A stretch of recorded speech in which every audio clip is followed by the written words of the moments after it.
mengasihi-Mu, dan kami berjanji untuk saling mengasihi. Terima kasih Tuhan, pagi hari yang indah, tidak kekurangan apa. Engkau adalah gembala kami, dan kami tahu itu, kami tidak kekurangan sesuatu. Thank you ya Tuhan, untuk hari ini kami boleh diizinkan untuk beribadah bersama-sama. Thank you Tuhan, untuk segala kemurahan-Mu dalam hidup kami. Sampaikan sabda-Mu, berita firman-Mu. Kami ingin sekali duduk diam, ya Tuhan Yesus, di bawah kaki-Mu. Kami mau mendengarkan sabda-Mu. Berikan pada hamba-Mu kemampuan dan jemaat juga berikan ya Tuhan Yesus perasaan nyaman dalam hati dan tenang berdoa untuk mendengarkan suara-Mu. Sembunyikan hamba di balik sana. Amin Yesus. Amin. Selamat pagi.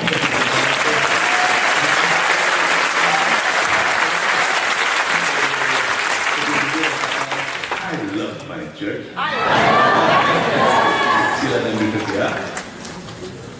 Ini sekarang juga di-recording. Mikrofonnya di sini saya. Nanti ini kalau didengar suatu hari oleh orang-orang kemudian, termasuk anak cucu kita, ketahuilah kita tiba-tiba mati listrik kayak gini. Ini sudah di luar dugaan. Dan andai kata Anda yang menyaksikan ini nanti mendengar suara saya, melihat jemaat ini, kita jadi tahu bahwa church, gereja itu bukan buildingnya, bukan bangunannya, tapi people-nya. Luar biasa ya. Hari ini saya seharusnya menayangkan satu tayangan tentang MSP bekerja sama dengan PGRII, Our Sharon Peduli, melayani hamba-hamba Tuhan dari gereja-gereja di Surabaya sekitarnya yang jemaatnya tidak banyak. Kita memberikan pelatihan selama beberapa hari, lalu melayani mereka, hamba-hamba Tuhan yang selama ini melayani dan berkorban. Lalu kita juga memberikan sumbangan-sumbangan Alkitab, banyak ratusan sesuai yang dibutuhkan setiap jemaat, kita berikan for free. Dan ini gelombang akan terus kita ulang.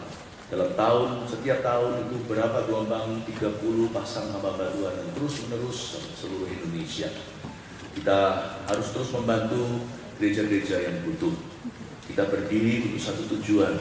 GMS ini berdiri sebagai fasilitas Tuhan untuk bisa melayani mereka semua yang membutuhkan bantuan yang seringkali diabaikan. Saya bersyukur, tapi nanti ibadah-ibadah berikutnya aja jika listrik ini sudah mengalami kebangkitan. Haleluya. Dan menurut khotbah saya Sabtu Minggu ini khotbah 7 kali loh. Dan Anda bisa lihat menunya di depan dengan iman. Gak nyala, tapi nanti ya ibadah-ibadah berikutnya 7 gereja ini dari kitab Wahyu semua. Dan kita mulai, dan di ibadah sekarang ini, mari kita baca Wahyu 2. Kita akan bahas jemaat di Efesus. Anda bisa ambil catatan pakai HP, silakan.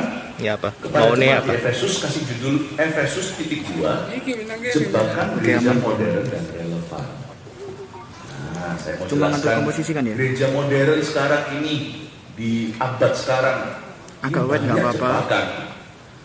Mari kita sekarang belajar dulu. Saya baca ayatnya, ya. Saya baca ayatnya, ayat 1 sampai ayat yang ke-7.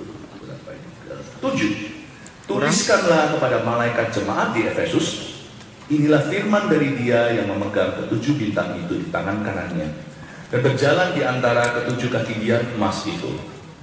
Aku tahu segala pekerjaanmu, baik jerih payahmu maupun ketunanmu. Aku tahu bahwa engkau tidak dapat sabar terhadap orang-orang jahat. Kurang apa? Bahwa engkau telah mencobai mereka dengan menuduhi rasul. Tetapi yang sebenarnya tidak demikian. Enggak boleh masuk suaraku soalnya masuk di streaming. Dan engkau tetap sabar dan menderita oleh karena namaku, dan engkau tidak pernah lelah. Namun demikian aku mencela engkau karena engkau telah meninggalkan kasihmu yang semula. Sebab itu ingatlah betapa dalamnya engkau telah jatuh. Bertobatlah dan lakukanlah lagi apa yang semula engkau lakukan. Jika tidak demikian, aku akan datang kepadamu dan aku akan mengambil kaki dianmu dari tempatnya jika engkau tidak bertobat. Tetapi ini yang ada padamu, yaitu engkau membenci segala perbuatan pengikut-pengikut Nikolaus yang juga dibenci. Siapa bertelinga, hendaklah ia mendengarkan apa yang dikatakan Roh kepada jemaat-jemaat. Barang siapa menang, dia akan kuberi makan dari pohon kehidupan yang ada di taman Firdaus Allah. Gereja pertama saya bahas di ibadah 1. Sedangkan kemarin hari Sabtu di Army of God, di kebaktian youth dan tim kita, saya sampaikan, saya jelaskan gereja ke-6 dan ke-7. Anda bisa dengarkan itu karena itu bukan pengajaran untuk anak muda saja, tapi untuk semua. Satu minggu ini berseri ibadahnya. Kepada jemaat di Efesus, gereja pertama, di sini Yesus menuliskan surat melalui Rasul Yohanes di Pulau Patmos. Dimulai dengan ayat, tuliskanlah kepada malaikat jemaat. Malaikat kok ditulis surat? Ini bukan malaikat itu. Malaikat ini adalah kiasan. Tuliskan kepada malaikat jemaat, tiada lain adalah gembala sidang gereja Efesus. Tahukah bahwa pemimpin-pemimpin rohani kita itu juga seperti malaikat yang Tuhan taruh dalam hidup kita. Hal ini 2 aplikasinya. Yang pertama, Anda yang dipercaya sebagai pemimpin full timer atau bukan, termasuk pemimpin sukarelawan, misalnya CGL, pemimpin kelompok sel membawahi 10 orang. Jangan kita itu remehkan posisi itu, karena posisi itu fungsi. Jadilah malaikat, bukan malaikat yang jatuh. Persiapkan dirimu dan jaga hatimu. Orang tua, ini juga kita bisa tarik lebih jauh. Orang tua adalah malaikat bagi anak-anaknya. Mereka malaikat terang ketika anak-anak itu dalam kegelapan. Mereka juga lah orang tua maupun orang tua rohani, gembala sidang, dan semua jajaran pengembalaan adalah malaikat tuh jemaat yang menghalangi jemaat daripada jalan yang salah, yang mengingatkan ketika kita salah jalan. Saya minta kita semua komitmen tidak menjadi jemaat biasa. Kita semua harus punya mimpi menjadi pemimpin, tapi yang saya maksudkan bukan posisi namun fungsinya. Kita semua itu harus jadi berkat. Jadi berkat itu nggak boleh sekali-kali, tapi secara sengaja. Taruhlah dirimu sebagai malaikat bagi orang lain alias menjadi jawaban. Dan kita juga perlu mendoakan gembala-gembala yang ada di atas kita. Karena mereka itu setiap hari dalam peperangan rohani yang beda. Kalau kita menghadapi roh-roh jahat di udara, mereka menghadapi penghulu-penghulu dan pemerintah-pemerintah dalam kuasa kegelapan. Kita mesti doakan. Doakan gembala yang ada, gembala wilayah-wilayah kita, zona-zona daripada CD kita, gembala regional yang membawahi puluhan gereja di sebuah pulau contohnya, gembala lokal kita, setiap gereja lokal yang ada. Doakan.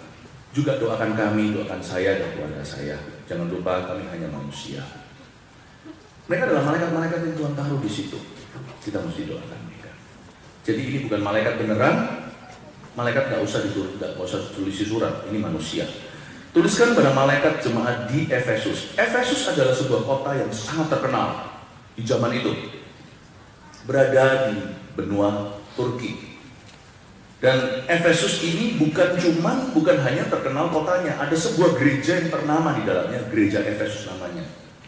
Here was a famous city with a famous church. Sebuah gereja yang sangat terkenal, di kota yang terkenal pula. Tapi kota Efesus itu kota sekuler. Kota Efesus itu seperti New York City, atau kalau di Indonesia seperti Jakarta. Ada 2 tempel, ada 2 kuil yang sangat terkenal mendunia zaman itu. Namanya yang pertama kuil Diana. Maaf, segala kesamaan nama bukanlah kesengajaan. Ya, kuil Diana ini seperti hari ini misalnya rainbow atau pelangi. Contohnya San Francisco. Nggak semua kota-kota di luar negeri itu lebih bagus bahkan dari kota Indonesia. Kota Indonesia itu lebih sejahtera. Waktu di SF ya, kemana-mana, ampun deh. Cewek dengan cewek gandengan tangan, cowok dengan cowok gandengan tangan, itu lebih bagus, itu banyak sekali. Mungkin di situ salah satu pusatnya pelangi. Nggak hanya itu. Sekarang dengar-dengar downtown-nya juga sudah dikuasai homeless atau orang-orang yang tidak berumah. Terjadi sosial polemik di situ. Nggak senyaman itu kok. Rumput tidak tentu lebih hijau di halaman tetangga. Tapi di Indonesia kita melihat masih punya moral. Taruh anak di mana itu nggak boleh sembarangan, mesti doa. Kalau kita mau sekolah kemana itu nggak boleh aji mumpung. Nah tentu orang-orang kaya lebih baik nasibnya. Tapi orang-orang yang takut akan Allah itu pasti dituntun oleh Tuhannya. Temple of Diana itu adalah tempat di mana free sex terjadi. Di situ ada namanya prostitusi di kuil-kuil tersebut. Jadi sudah yang namanya dugem itu dari dulu. Yang namanya lobby-lobbyan. Ini semuanya bukan cuma penyimpangan seksual, tapi juga ketidaksetiaan dalam pernikahan. Susah orang untuk setia pada pasangannya di kota yang penuh dengan pornografi. Di Amerika, Atlanta itu pusatnya pornografi, salah satunya. Coba bayangkan, Jepang, aduh banyak akhlak moralnya. Indonesia juga sama sebenarnya di balik selimut. Cuman kita mengucap syukur di Indonesia. Demikian pula di negara-negara ini juga ada. Masih ada gereja-gereja yang setia, gereja-gereja lokal yang berdoa, yang masih berpegang teguh pada kebenaran. Temple of Diana. Selain itu ada temple satu lagi kuil namanya kuil Artemis. Anda boleh catat hal-hal ini. Sejarah yang menarik sekali. Suatu hari bisa di-sharekan. Nah, kuil Artemis agak beda, bukan soal seksualitas. Kuil Artemis ini adalah perbankan di zaman dulu. Memang ada kuil itu, tetapi di kuil itu juga ada pertukaran currency atau nilai tukar uang. Jadi seperti New York City, seperti apa namanya, Wall Street begitu. Makanya Efesus itu prosper, sangat makmur, sangat kaya kotanya. Nah, gereja di situ ditanam oleh Rasul Paulus, kemudian dilanjutkan oleh Timotius. Nanti dalam sejarah, Rasul Yohanes, Rasul kasih itu bukan Yohanes Pembaptis, sempat menjadi gembala sidang di sana sebelum mati. Efesus ini luar biasa gerejanya. Saya pernah khotbah waktu hari Jumat pengurapan gedung rooftop ini. Kita harus mencontoh dari gereja Efesus, tapi jangan mencontoh kejatuhannya. Karena gereja Efesus akhirnya menjadi gereja yang kehilangan kasih mula-mula, tapi tunggu ratus tahun kemudian. Kita harus belajar di mana pitfallsnya. Orang pintar itu bukanlah yang mempraktekkan kedukunan. Orang pintar itu harusnya orang pandai, yaitu anak-anak Tuhan yang bisa belajar dari kesalahan orang lain, tidak perlu diulang dalam hidup kita. Kenapa kita harus mengulang kesalahan orang? Kalau kita bisa belajar dari orang itu, tidak perlu kita masuk neraka dulu ceritanya, istilahnya dalam hidup ini untuk kita bisa mengerti surga. Bapak itu baik, dia mau kita langsung masuk ke tanah Kanaan, jangan putar-putar ke yang turun. Mari kita belajar dari Efesus, pitfalls atau kejatuhannya di mana. Nah, Tuhan Yesus di setiap gereja tersebut, 7 gereja, dia mewahyukan dirinya secara beda. Kalau Anda lihat satu persatu, Tuhan itu kreatif. Di Efesus dia bilang begini, inilah firman dari dia yang memegang ke-7 bintang itu di tangan kanannya dan berjalan di antara ke-7 kaki dia emas itu. Tidak heran, ini kata pembukaan gereja ke-1 yang disinggung sebelum 6 gereja yang lainnya. Dan Tuhan berkata, aku yang pegang ke-7 bintang, berarti dengan kata lain, churches belong to Jesus. Gereja-gereja itu milik Tuhan. Aku yang pegang. Gereja itu ada macam-macam. Ada yang baik, buruknya, ada kumatnya. Dari 7 gereja ini kalau saya rangkum, yang nggak ditegur sama Tuhan itu cuma satu. Yang lainnya menuai teguran. Luar biasa. Introspeksi. Setiap gereja pasti ada masukan dari Tuhan. Makanya itu kita tidak perlu terlalu menilai gereja-gereja lain. Mari kita bertumbuh dulu supaya kita tidak melihat selumbar di mata orang, balok di mata sendiri nggak kelihatan. Gereja kita akan terus bertumbuh dan tidak disempurnakan. Tentunya Yesus pasti punya banyak masukan. Bukan hanya gereja secara korporat, tapi khususnya Roh Kudus hendak berbicara kepada telinga setiap jemaat. Ini bukan pesan pada gereja, ini pesan pada jemaat. Bukan pesan kepada gedungnya, pesan kepada umatnya. Mari kita sama-sama introspeksi apa yang kita perlu ubah, apa yang perlu kita pertahankan. Ayat yang kedua, aku tahu segala pekerjaanmu, baik jerih payahmu maupun ketekunanmu. Kadang-kadang kita merasa, Tuhan tahu nggak ya aku melayani Tuhan? Tuhan tuh tahu nggak ya aku memberi persembahan? Tuhan tahu nggak ya disiplin aku untuk bisa mengasihi, mengampuni? Tuhan tahu nggak ya semua pengorbanan dan jerih payahku? Ini terjawab sudah ayat 2a. Aku tahu. Jangan cari pengakuan dari manusia, pujian yang sia-sia. Asal Tuhan tahu cukup deh. Cukup. Tuhan tahu kok.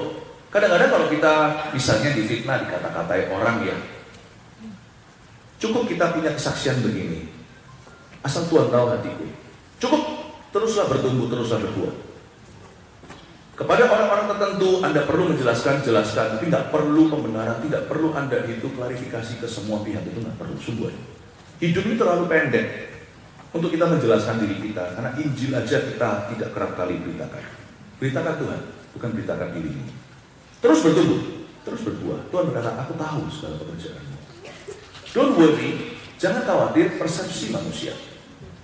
Tapi lebih tepatnya, bertumbuhlah selalu di hadapannya. Aku tahu segala pekerjaanmu, baik jeripayamu maupun ketekunanmu, menunjukkan bahwa gereja Efesus itu gereja yang rajin, gereja yang tekun, dan Tuhan puji. Aku tahu loh jeripayamu dan segala ketekunanmu. Berarti ini gereja yang sangat-sangat bergerak untuk Tuhan. Ini bukan gereja yang malas, puji Tuhan sih. Jadi ada satu skor yang baik di gereja Efesus. Mereka adalah gereja yang sangat aktif. Jadi Tuhan suka aktif atau pasif? Langsung kelihatan di ayat pertama. Tuhan suka kita aktif. Jangan jadi jemaat yang pasif. Sebab iman tanpa perbuatan itu mati. Jangan pasif. Aku tahu segala pekerjaanmu. Jadi kita langsung bisa melihat bahwa Efesus adalah gereja yang bertumbuh. Aku tahu bahwa engkau tidak dapat sabar terhadap orang-orang jahat. Bahwa engkau telah mencobai mereka yang menyebut dirinya rasul, tapi yang sebenarnya tidak demikian. Kalau kita baca ayat 2b, Tuhan berkata, aku tahu engkau tidak dapat sabar terhadap orang-orang jahat. Gereja Efesus bukan hanya tekun, rajin, berjeripayah, berusaha. Padahal mereka adalah gereja yang sangat-sangat spiritual. Mereka bukan hanya berdoa saja, mereka juga tunjukkan usaha. Tapi gereja Efesus itu juga termasuk gereja yang tegas. Dan bukanlah gereja yang berusaha untuk menyenangkan semua orang. Buktinya dia bisa aja menunjukkan ketidaksabaran terhadap orang-orang jahat yang pura-pura jadi rasul atau apa. Kalau saya baca gereja Efesus ini, saya tarik benang merahnya ke Kisah Para Rasul pasal 20. Paulus waktu pisah sama penatua-penatua Efesus di kota sebelahnya. Kalau Surabaya berarti di Sidoarjonya, yaitu di Miletus. Miletus ya, bukan Miletus. Paulus berkata gini sama penatua itu, setelah aku pergi, serigala akan datang dan berbulu domba juga. Hati-hati ya, aku sudah 3 tahun berjeripaya di antaramu, kamu tahu bagaimana aku berusaha. Bahkan aku tidak minta-minta. Apa yang bisa aku penuhi sendiri dengan jeripayaku, tidak pernah aku minta budget dari gereja. Luar biasa Paulus. Dan dia berkata, hati-hati, jagailah dirimu, jagailah your flock atau umat pengembalaan. Mereka lakukan ternyata. Years later, tahun-tahunan nanti, waktu ditulis oleh Yohanes pasal 2 ini, Paulus sudah mati. Sudah dipenggal kepalanya di Koliseum Roma.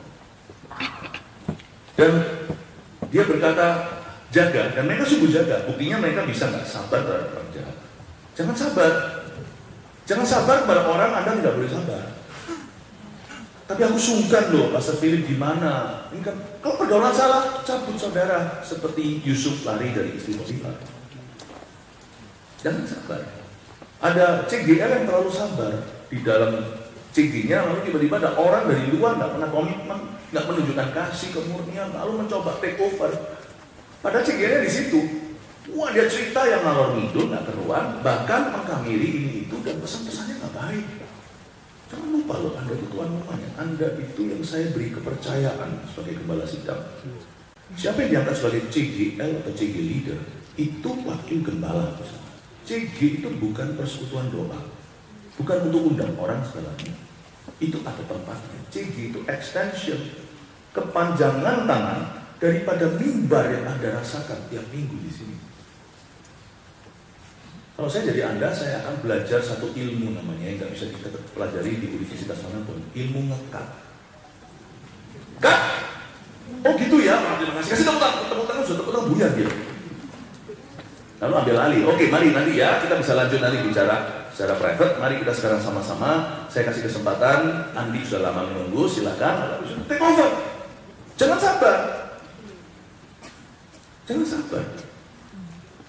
Nah, kalau anak saya punya susu itu dimasuki obat, dan obatnya itu obat yang tidak perlu dia minum, saya pasti ambil alih susu dari tangannya, dari tangan suster. Saya bilang, enggak, Hati-hati dengan asupan untuk anak-anak. Kalau Anda adalah pemimpin, Anda malaikat juga. Malaikat itu juga malaikat pelindung, guardian angel. Saya lindungi. Saya akan berusaha demikian rupa juga sebagai pemimpinmu untuk selalu melindungimu. Ada apa-apa misalnya itu bukan Anda yang diviralkan dari saya. Kuhadapi naga supaya Anda hadapi cacing saja. Dan tolong lakukan yang sama kepada orang-orang yang dipercayakan kepada Anda. Bantu saya untuk mengembalakan domba. Amin Bapak Ibu Saudara. Oh yang diberkati Tuhan masih tepuk tangan. Tapi di sini ya ada sesuatu yang interesting menarik. Bahwa engkau tidak dapat sabar terhadap orang jahat, bahwa engkau telah mencoba mereka yang menyebut dirinya rasul. Saya kasih garis bawah di Alkitab saya menyebut dirinya rasul. Ini tanpa ada intention atau ada maksud untuk menyindir siapa-siapa, karena saya tidak punya pikiran siapa sih, tidak ada. Saya kalau ngajar firman ya firman. Tapi hari-hari ini itu terlalu mudah orang menyebut dirinya pastor. Tidak berarti kalau Anda bisa berkhotbah, Anda otomatis seorang pastor. Pastor itu punya umat penggembalaan dan udah 20 tahunan. Jadi nggak sembarangan.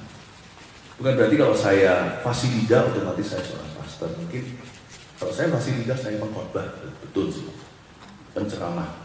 Tapi seorang pastor menyebut dirinya rasul atau sesuatu jawatan itu harus dibuktikan dengan waktu. Dan kesetiaan, integritas pula. Bertahun-tahun mengembalakan umat itu.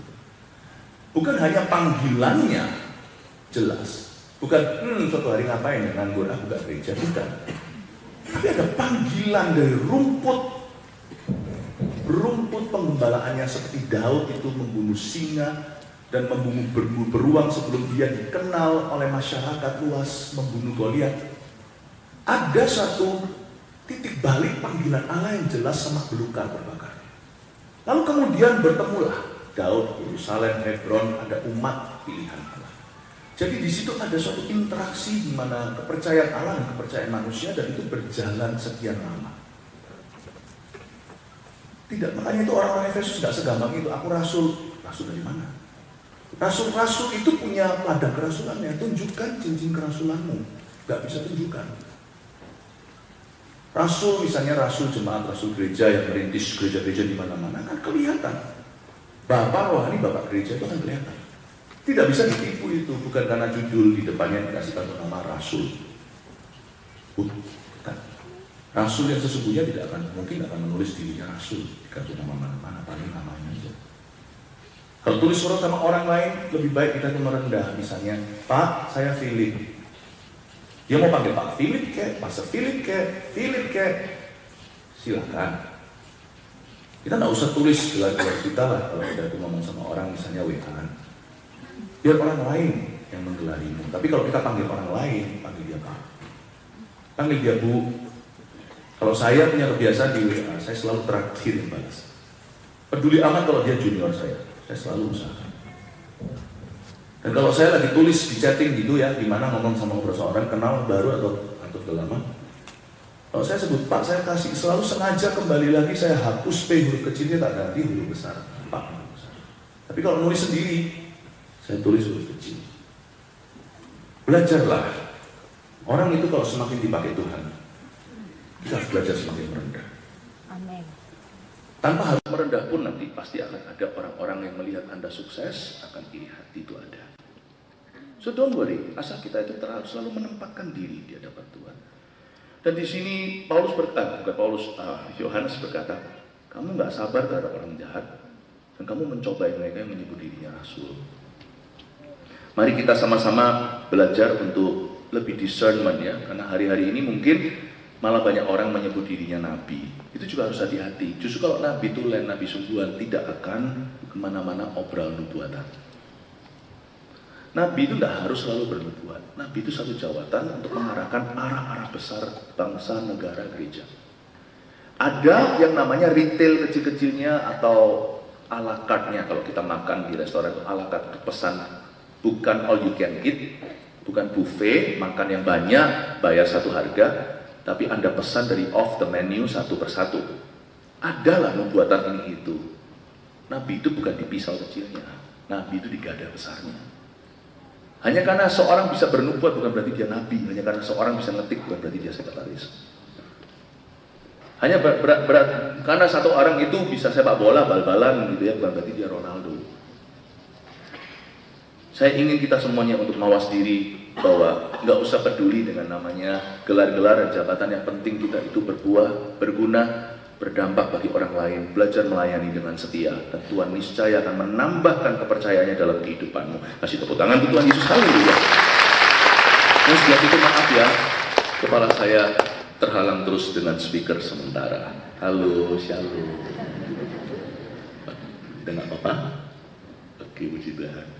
Ya, sampai mana ini? Ayat yang ketiga, dan engkau tetap sabar dan menderita oleh karena namaku, dan engkau tidak mengenal lelah. Bagus sekali ini ya. Namun demikian, aduh, kalau ada kata namun demikian, nggak enak. Orang itu baik loh, tapi kalau ada tapi ya. Misalnya ada satu cowok kejar satu cewek, ini anak muda. Lalu yang perempuannya berkata, kamu tuh baik, kamu tuh sudah sempurna ideal. Ya, kalau dia sudah ngomong gitu ya, itu pasti ujungnya enak. Tapi mati. Namun demikian, aku mencela engkau karena, tunggu dulu, Tuhan berkata namun demikian aku mencela engkau. Bahasa Inggrisnya dulu, all the good things in your life cannot excuse the bad things in your life. Semua kebaikanmu dalam hidup ini tidak bisa menjadi alasan untuk menutupi keburukanmu. Tuhan tetap akan lihat itu. Namun demikian, orang ini begini bla bla bla bla bla, tapi atau namun demikian, istrinya 2, di luar dia punya simpanan. Nah, itu buyar semua yang di depan. Bukan berarti kita harus sempurna. Meskipun ada ayatnya di Matius 5 ayat terakhir, Tuhan berkata, hendaklah kamu sempurna karena Bapamu sempurna. Itu bukan berarti kita sempurna secara de facto atau secara fakta, tapi hati kita harus mengejar kesempurnaan itu, seolah-olah kita bisa menangkapnya seperti Tuhan sudah menangkap kita. Di Filipi kan dikatakan lupakan yang lalu, mengarah pada tujuan. Namun demikian aku mencela engkau itu mengajarkan kepada kita untuk tidak pernah memberi diri sendiri alasan yang ini nggak apa-apa. Dan Tuhan mencela Efesus, kamu itu jeripaya, kamu itu tekunlah, kamu itu bisa menilai orang lah, kamu bisa tegas lah, tapi aku celah kamu ya, karena engkau telah meninggalkan kasihmu yang semula. Doktrinmu bagus. Dari ayat-ayat sebelumnya kita bisa melihat gereja Efesus itu doktrinnya pure atau murni. Dia bisa uji kok rasul yang pura-pura. Tapi Tuhan keberatan sama satu hal, tapi kasihmu nggak ada. Doktrinmu bagus, kamu nggak punya kasih. Doktrinmu murni, tapi kasih mula-mula itu loh, kamu tuh menyembah aku itu tanpa emosi. Moralitasnya ada di sana, tapi nggak ada energi. Jemaatnya pokoknya ya sudah, pokoknya penting gua benar, tapi nggak pernah mau melakukan apa-apa untuk Tuhan. Alias semua main aman. Kalau saya baca ayat 2-4 ya, saya bisa menemukan beberapa kesimpulan bahwa gereja Efesus itu works hard. Dia bekerja keras. Dia punya great outreach. Dia menjangkau dengan baik, dengan sungguh-sungguh. Dan juga dia melindungi integritas Injil yang diberitakan.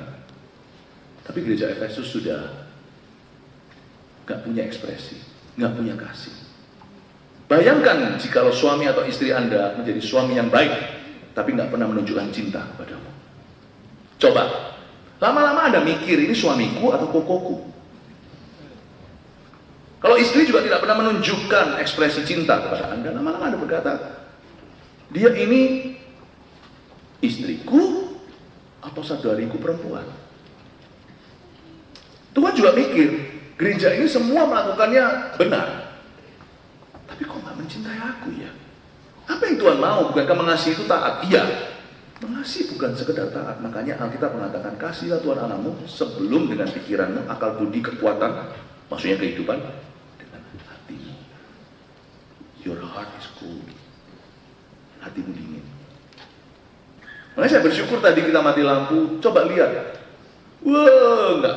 Itu kayak gitu tadi itu orang mau bilang fanatik kayak, orang mau bilang emosional kayak, terserah. Tapi Tuhan suka ini tuh. Buktinya ada satu orang perempuan yang melakukan sesuatu yang berlebihan, asal bukan salah. Dia melakukan sesuatu berlebihan atas kehendaknya. Bukan dosa. Dia seka kaki Tuhan dengan rambutnya, pecahkan parfum yang mahal narwastu. Semua murid menegurnya, Tuhan bela dan berkata, kamu jangan salah ya, kemanapun Injil diberitakan, perbuatan wanita ini akan disinggung. Wow. Jangan jadi gereja yang kaku. Jangan jadi gereja yang cuma letter luck, doktrinnya bagus, murni. Ya, tapi jadilah gereja yang berapi-api. Jadilah gereja yang bergairah untuk Tuhan. Biarlah rohmu menyala-nyala dan layanilah Tuhan. Namun demikian aku mencela engkau karena engkau telah meninggalkan kasihmu yang semula. Kata meninggalkan itu bukan kehilangan. Dalam bahasa Inggrisnya, meninggalkan kasihmu yang mula-mula, you have left your first love. Bukan you have lost your first love. Coba bedakan. Bukan kamu kehilangan kasih mula-mulamu. Kalau hilang itu kan Anda nggak ingat di mana tadi terakhir melihatnya.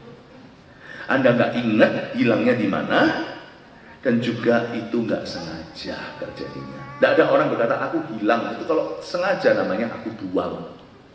Anakku hilang, terakhir ketemu di mana bu? Tadi di swalayan. Bukan berarti dibuang, tapi nggak sengaja dan dia nggak tahu di mana sekarang anaknya. Tapi kalau engkau meninggalkan kasih mula-mulamu, berarti dia tahu di mana kasih mula-mula itu. Ditinggalkan itu. Dan itu sengaja. Loh, anak ibu hilang? Enggak, saya tinggalkan di swalayan. Nah, kita jadi ingat kan terakhir secara sengaja di mana kita tinggalkan. Tidak ada orang itu tiba-tiba kehilangan kasih mula-mula itu. Ada sesuatu, lalu dua sesuatu, tiga sesuatu yang dia mulai tinggalkan. Dia mulai nggak doa. Dia mulai bolong gereja. Mulai undur dari pelayanan. Ada sesuatu yang terjadi secara sengaja dan dia tahu terakhir di mana kasih mula-mula itu dia taruh. Karena itu kalau kita mau bertobat kembali mengasihi Tuhan, ya harus ingat lagi dalam sejarahmu. Gimana dulu kita melayani Tuhan waktu kita masih sekolah? Gimana waktu kita lahir baru? Hal-hal itu ada kasih mula-mula, jangan tinggalkan di situ. Sebab itu ayat 5, ingatlah. Disuruh ingat. Obat untuk memperoleh kembali kasih mula-mula itu sebelum bertobat itu ingat. Iya Tuhan. Ya tapi kan dulu aku kan masih lugu, nggak bisa, nggak boleh taruh alasan. Nah alasan itu harus ditobati supaya kita ingat kembali. Ya tapi kan dulu aku melayani lalu habis itu ada orang Kristen yang mengecewakan, ada hamba Tuhan yang mengecewakan. Hamba Tuhan akan selalu ada yang begitu. Orang Kristen juga banyak. Tapi suatu hari keputusanmu untuk meninggalkan kasih mula-mula itu dengan alasan apapun tidak dibenarkan, sekalipun alasanmu valid. Seseorang mengecewakan. Amin Bapak Ibu? Ya, masih bisa ikut pagi-pagi gini dikasih firman yang merenung? Ngantuk? Haleluya. Coba bangunin orang sebelahnya kalau ada yang ngantuk. Puji Tuhan ya. Sebab itu ingatlah betapa dalam engkau telah jatuh. Pada waktu ayat 5 disebut, Efesus belum jatuh. Ternyata ada yang disebut the fall before the real fall. Ada kejatuhan sebelum kejatuhan sesungguhnya. Orang jatuh itu nggak ada semalam, sungguhan. Orang jatuh itu progresif. Kejatuhannya tiba-tiba, tapi benih kejatuhannya ada dari dulu. Tidak ada orang cerai itu langsung atau pisah itu. Ada sesuatu dulu dimulai, dan pikiran yang mulai diterima. Jangan lupa, tidak ada orang cerai tiba-tiba. Tidak ada. Yang ada paling yang gila pernikahannya ketemu mabuk-mabukan di Las Vegas, ayo tanda tangan lalu bangun lo, harus nikah. Tapi semua yang dijalin yaitu hubungan, tidak ada yang retak semalam. So be careful. Secara rohani kita harus menilai, mungkinkah ada perkara-perkara di hidup kita yang merupakan kejatuhan sebelum kejatuhan sesungguhnya. Apakah kita sudah jatuh sebelum kita sungguhan jatuh? Tidak ada hamba Tuhan yang tiba-tiba jatuh, itu nggak ada. Dia pasti merubah sesuatu. Gereja modern juga gitu, nggak ada yang langsung LGBTQ. Ada sesuatu di situ. Nuraninya mulai mati karena mereka nggak berdoa dan tidak lagi mencari Roh Kudus. Bahkan gereja-gereja modern jebakannya di mana? Singkirkan Roh Kudus demi relevan. Kita nggak usah berbahasa roh. Dulu padahal begitu loh. Lain cerita kalau gereja dari awalnya nggak demikian. Tapi ada gereja itu yang dilawat Tuhan, lalu berdirinya itu seperti Efesus berdiri lewat 12 orang yang kepenuhan.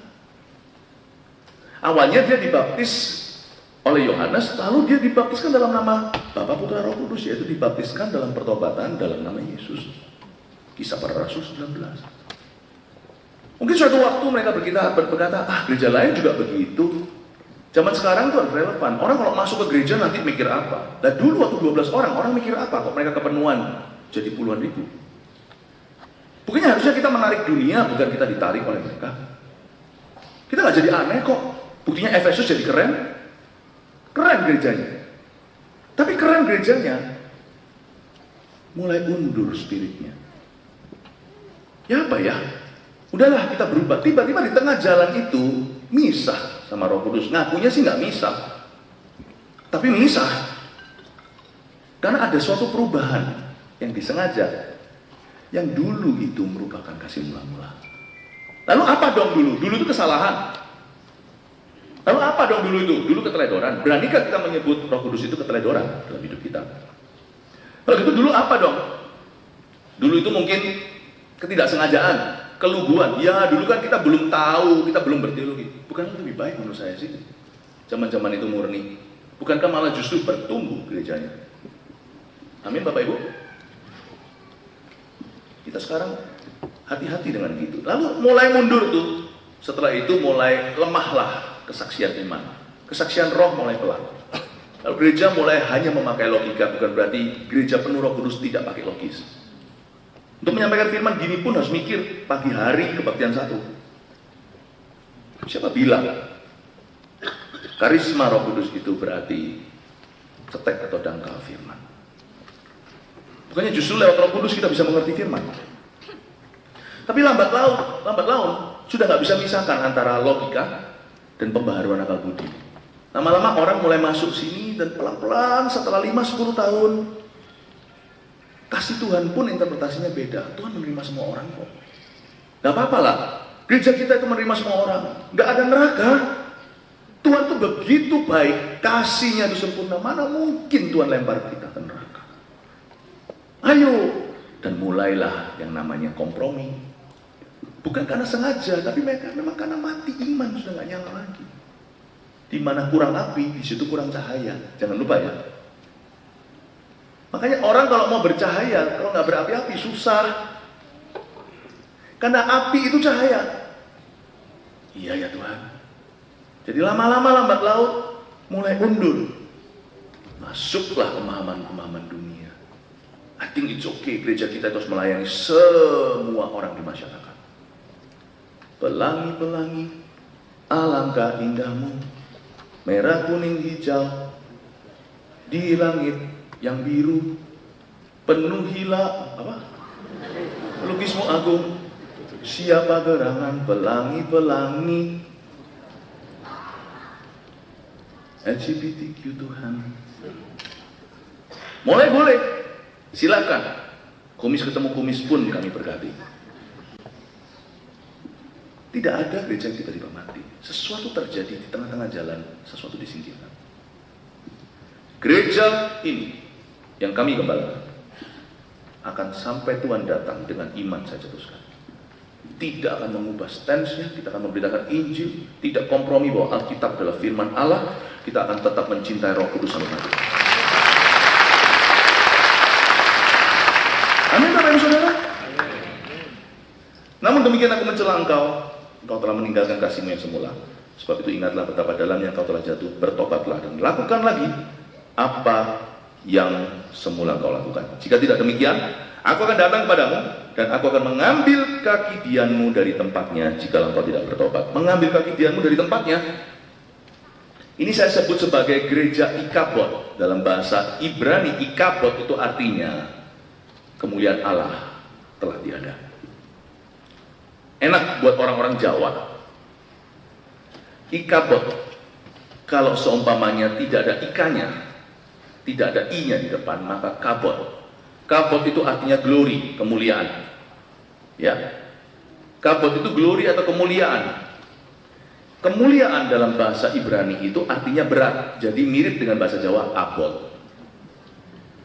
Berat. Jadi kalau berat badan bertambah 1-2 kilo, ya sudahlah, apa-apa, tambah mulia. Asal sehatlah. Ikabot itu gereja yang cabut kemuliaan Allah. Mereka tetap menjadi organisasi gereja, tapi berhenti di mata Allah menjadi sebuah gereja. Ikabot Church adalah gereja yang sudah seolah-olah ditinggalkan. Makanya kita mesti introspeksi. Gereja-gereja nggak usah menilai yang lainnya. Gereja kita harus hati-hati. Mengapa ada eksodus besar-besaran jemaat-jemaat gereja yang meninggalkan gereja lokalnya? Kadang-kadang tidak bisa salahkan gereja-gereja lain yang bertumbuh. Kadang-kadang juga hanya karena di dalam, kalau kita nggak hati-hati, hanya politik manusia, bukan firman yang menghidupkan. Bukan hadirat Allah, tetapi lebih flash kedagingan dan roh agamawi. Ikabot Church itu ada di dunia, tapi kita bukanlah penilainya. Kita cukup menjaga hati dengan segala waspada.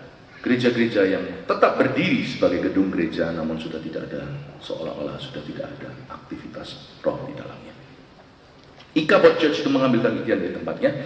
Gereja Efesus di abad kedua, tahun 100 sekian sesudah Masehi, gereja itu mati.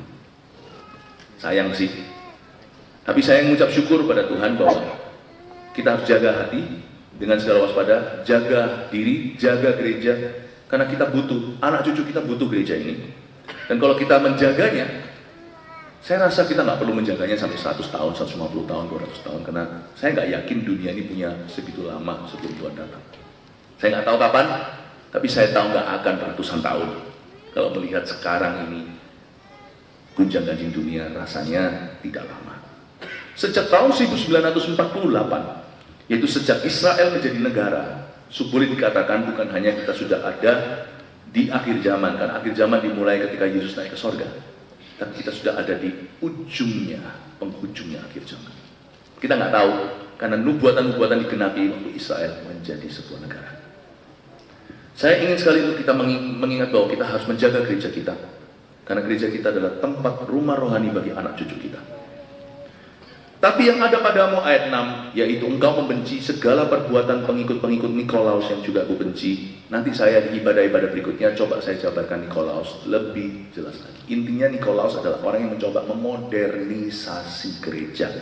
Nikolaus itu siapa? Dia salah satu daripada 7 diaken yang diangkat dan ditumpangi tangan oleh rasul-rasul.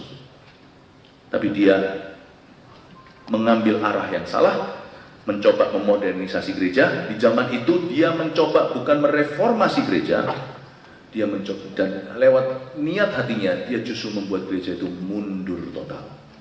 Karena dia berkata gereja mesti terbuka.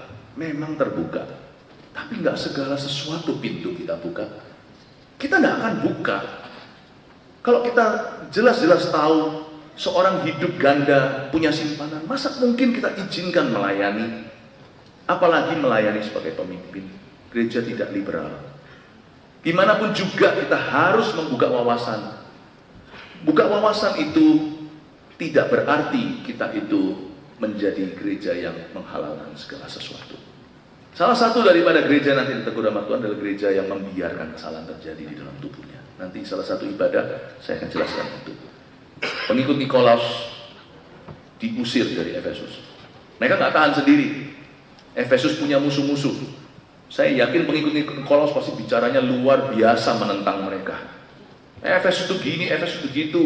Mereka nggak suka hati karena mereka tidak dikasih ruang untuk bergerak di dalam gereja itu. Gereja Efesus berkata tidak. Pintu kerajaan surga tetap sempit. Mau buka wawasan tetap sempit. Karena Kristus tidak menghalalkan semua cara. Amin Bapak Ibu Saudara. Hati-hati di dalam keluarga Anda. Didik keluarga Anda dari sejak kecil bekerja sama dengan gereja. Kita nggak bisa lakukan sendiri. Saya pun tidak sendiri mendidik anak-anak kami. Saya bersyukur untuk Kak Popo, gembala Eagle Kids kita yang telah turut membentuk bersama dengan kami. Saya dan istri saya membentuk anak-anak kami. Saya bersyukur untuk Kak Mac, Master Mac, gembala Army of God. Anak-anak kami sekarang di usia itu banyak dibentuk oleh mereka di samping kita. Penting sekali untuk kita cepat-cepat Didik mereka dalam takut akan Allah. Jikalau anak muda diajari sejak muda, tidak akan meninggalkan jalannya. Value itu harus ditanamkan, karena di dunia ini banyak sekali Nikolaus. Bukan Sinterklaus. Nikolaus itu bahaya. Di dunia ini sekarang itu dewanya istilahnya adalah kompromi. Kompromi itu oke. Coba lihat. Susah segala sesuatu itu absolut. Apa-apa kalau kita ke Google, selalu ada jawabannya itu 7 arah. Kalau kita tidak sempitkan di keluarga kita, bukan dari kaku. Kalau kita nggak ajarkan dari sejak ini, susah perang lawan dunia. Kalau bombardirnya begitu. Nikolaus itu banyak sekarang, dan dia merajalela. Siapa bertelinga, hendaklah ia mendengarkan apa yang dikatakan Roh kepada jemaat. Kalau kita bertelinga, kita akan dengarkan. Saya percaya lewat pengajaran saya pagi hari ini, banyak orang mendengarkan suara Roh Kudus. Barang siapa menang, dia akan kuberi makan dari pohon kehidupan yang ada di Taman Firdaus Allah. Suatu kiasan salah satu artinya adalah, kalau kamu mendengarkan ini dengan sungguh-sungguh dan seksama, akan ada damai sejahtera. Taman Firdaus Allah berarti restorasi, peace. Pulihnya damai dengan Allah, damai dengan diri sendiri. Tuhan ingin jemaat Efesus mengalami damai sejahtera, bukan yang dunia bisa tawarkan, tapi damai sejahtera yang terjadi karena kehidupan rohani mereka nyala. Saya berdoa supaya damai juga meningkat di hari-hari yang akan datang. God bless you, I love you. Mari kita semua mati berdiri. Praise the Lord, puji Tuhan.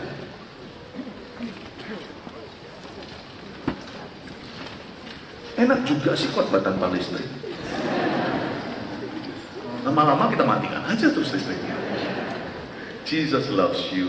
Ini gereja yang luar biasa. Oh haleluya. Praise the Lord. Haleluya. Nyanyi apa ya? Ya. Ku tetap setia. Gimana ya? Oh, kuncinya? C. Coba kasih C. Cereng. Seperti wanita mengurapimu, menangis di bawah kakimu. Demikian hidupku mau mengasihimu, Yesus Engkau baik bagiku.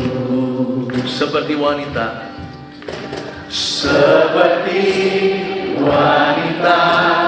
mengurapimu, menangis di bawah kakimu. Demikian hidupku mau mengasihimu, Yesus Engkau baik bagiku. Sampai akhir ku menutup mata, ku tetap setia menanti janjimu, sampai ku dapatkan mahkota kehidupanku. Ku tetap setia untuk melayanimu sampai akhir. Ku menutup mata, ku tetap setia menanti janjimu, sampai ku dapatkan mahkota kehidupanku. Ku tetap setia untuk melayanimu. Seperti wanita, nyanyikan dari awal. Seperti wanita mengurapimu, menangis di bawah kakimu. Demikian hidupku mau mengasihimu, Yesus Engkau baik bagiku. Sampai akhir ku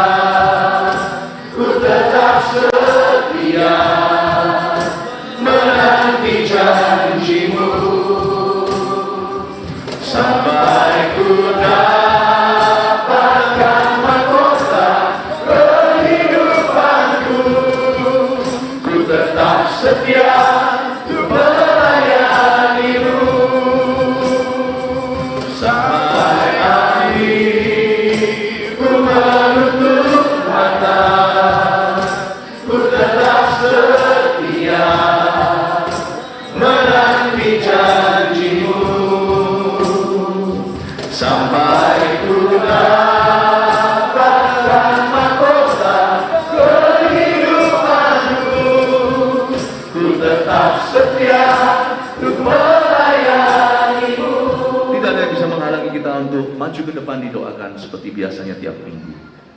Tapi jangan senggol lampu. Kalau Anda hari ini merasa firman Tuhan ini berbicara secara sungguh, dan Anda berkata dalam hati, akulah orangnya yang kehilangan kasih mula-mula. Mulai hari ini, pagi ini, aku mau memperbaharui kasihku di gereja tercinta. Aku mau berkata pada Tuhan, mulai hari ini aku mau mengasihimu dengan segenap hatiku. Tolong aku akan kembali mengambil kasih mula-mula yang kutinggalkan di mana. Aku akan melakukan apa yang dulu kulakukan. Sekalipun sekarang aku sudah jauh lebih tua. Percayalah, Tuhan akan mulai meresponimu dan Tuhan akan memimpin jalanmu. Saya percaya jalan kebangunan rohani pribadi Anda baru dimulai pagi hari ini. Kalau Anda adalah orang itu dan perlu didoakan, kami sudah siap untuk mendoakan. Setiap konselor sudah ready untuk berdoa bersama dengan Anda. Untuk kita nyanyikan lagu ini, silakan maju ke depan. Haleluya. Sampai akhir. Haleluya. Sampai akhir. Ku menutup mata, ku tetap setia menanti janjimu sampai ku dapatkan mahkota kehidupanku. Ku tetap setia untuk melayanimu sampai akhir. Sampai akhir ku menutup mata, ku tetap setia menanti janjimu sampai ku dapatkan mahkota kehidupanku. Ku tetap setia melayanimu sampai akhir. Sampai akhir ku menutup mata, ku tetap setia menanti janjimu sampai ku dapatkan mahkota kehidupanku. Ku tetap setia. Mari kita berdoa dalam berdoa dalam gereja ini untuk setiap orang yang maju. Oh ramaya ramaya sande, ramaya ramaya sande, ya ramaya sande, ya ramaya sande, ya ramaya ramaya, ya ramaya sande, ramaya sande, ya ramaya sande, ya ramaya sande, ramaya sande. Jemaat bisa berpartisipasi mendoakan orang yang maju dengan mengulurkan tangannya. Ya ramaya sande, oh Tuhan pulihkan. Haleluya, pulihkan Tuhan, kasih mula-mula jemaatmu Tuhan. Haleluya, ya ramaya sande, ya ramaya sande, ramaya sande. Haleluya, kasih Tuhan memulihkan. Haleluya, haleluya, ya ramaya sande, ramaya sande. Memulihkan, kasih Tuhan memperbarui, kasih Tuhan mau mengampuni, kasih Tuhan mengubah segalanya. Tuhan memulihkan, kasih Tuhan memperbarui, kasih Tuhan mau mengampuni, kasih Tuhan mengubah segalanya. Kasih Tuhan memulihkan, kasih Tuhan memperbarui, kasih Tuhan mau mengampuni, kasih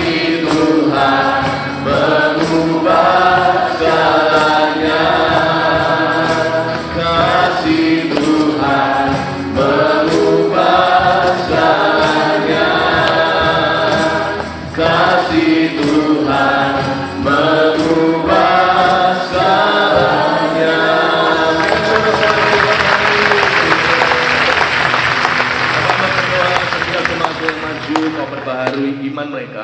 Kasih mereka ya Tuhan, Kau sentil lagi, kasih mula-mula bertumbuh mulai hari ini. Kami mendukung mereka, gereja ini berdiri bersama dengan mereka untuk kebangunan rohani pribadi mereka yang akan mendatangkan pemulihan segala sesuatu dalam hidup mereka. Dalam nama Yesus, haleluya, amin. Kasih semangat untuk orang-orang yang